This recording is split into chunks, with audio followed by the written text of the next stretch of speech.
Hey guys, it's Carl. So I've made the switch over to the brand new Google Pixel 7, specifically the 7 Pro, for almost the last week now.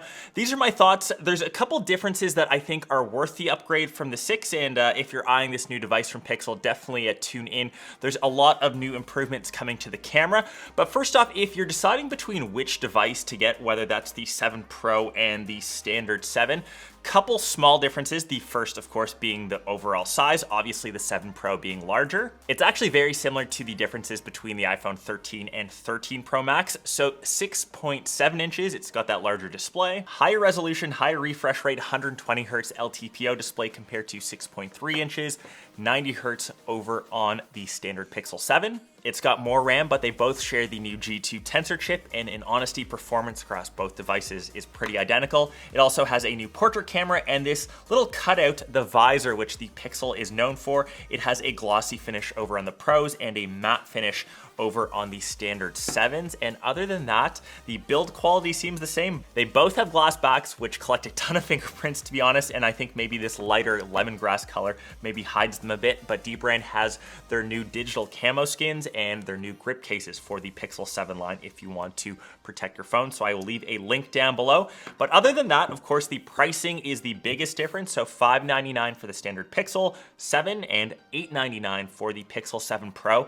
Still starting at 128 gigs, I think, at least for the Pro models. They suffer that just like the iPhone. That should at least start at $256 in my opinion, and especially at that Canadian dollar, we are suffering. It is close to $1,200 for the Pixel 7 Pro. So these aren't cheap devices.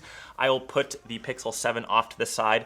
These are my thoughts on the Pixel. It is running Android 13 out of the box, very fluid, nice and quick, and I actually switched before I got this to my Pixel 6 Pro just to get a bit of a refresh.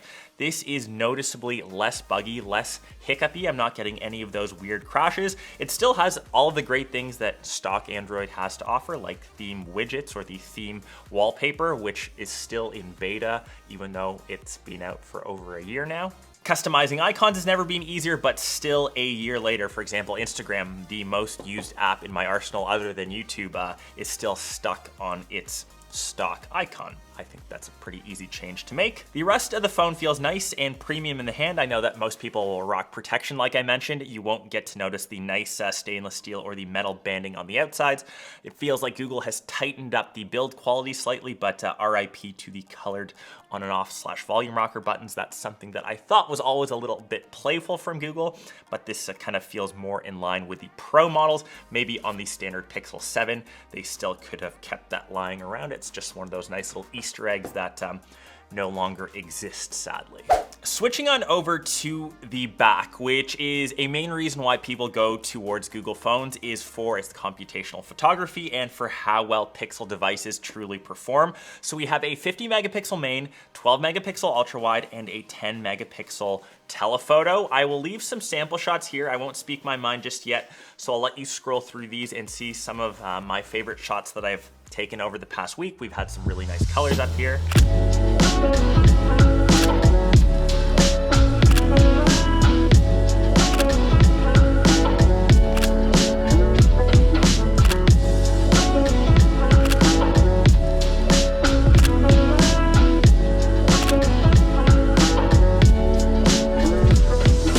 Dynamic range, picture quality is some of the best. I'll create a separate video for my comparison between the iPhone 13 Pro Max. I'll leave a couple shots here. I won't tease too many, but when I switched on over to video, once again, I'll pause this video for a second. I'll create this little reel that you can look through.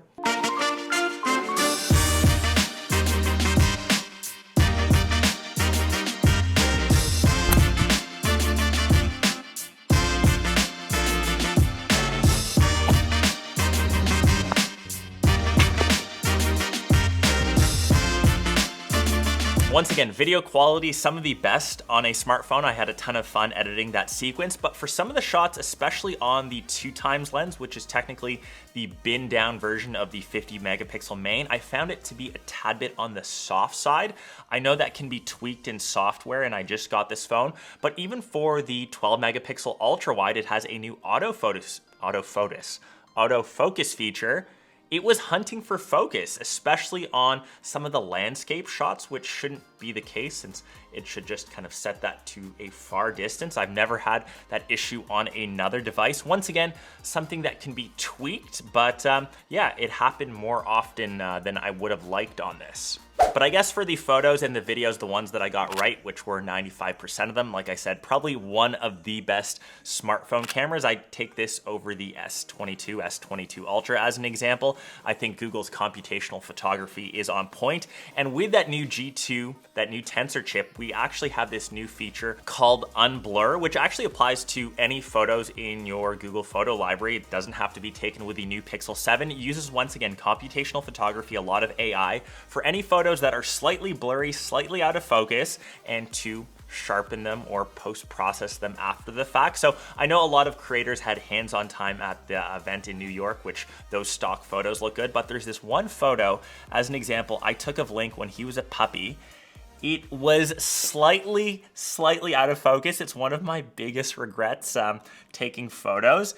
This actually worked really well. Now that it's in my Google Photos library, I can just hit edit and hit that unblur, and it makes the slightest tweak and does a half decent job at making it a lot tighter, a lot crispier, which is something that, you know, I'd have to go into Photoshop. I was playing with sharpness. It didn't do as well of a job as this simple little one button press. The new G2 chip also gives a cinematic blur, which essentially gives you that bokeh-like effect, once again, all computational to your video. And it also has cool things like note-taking capabilities when you can actually dictate your notes and have them written out in text format. It's actually the best transcription service that I've used. It's miles and miles ahead of what Siri can offer, and I think Google's computational game, not just in their photography, but in general, Google is just such a powerhouse at that, just really outshines everything else on the market, especially when you pair that with Google Assistant. Once again, the best across the industry. If you're not sucked into that Apple black hole and rely on, say, like a MacBook, and you need to have your iPhone, everything talking together, the Pixel 7 Pro is probably the best Android device that you can get. It just depends. Will Google be able to keep up the updates? Will they make it not as buggy as the Pixel 6 from last year? And in terms of battery life, which is the last thing, easily pushing a day, day and a half, even though I was crunching on this pretty much all week, I was able to last till the next day. So this one does have 5,000 milliamps. It's pretty much on par with every other flagship right now. I am happy that Google didn't increase the price. I think that's, once again, the same across most smartphone manufacturers, that we didn't see that little price increase, which we were all kind of expecting. So definitely, if you have anything older than the Pixel 6, so if you're coming from the 5 or even a device 2-3 years older, it is worth the upgrade for sure. I hope you guys enjoyed this review. Let me know your thoughts down below if you're into the black. I know the hazel, that new color, was the one that I was eyeing, but once again, black, lemongrass, probably gonna skin it up or protect it anyways. So hope you guys enjoyed this, and I will catch the rest of you in one of my next vids. Peace.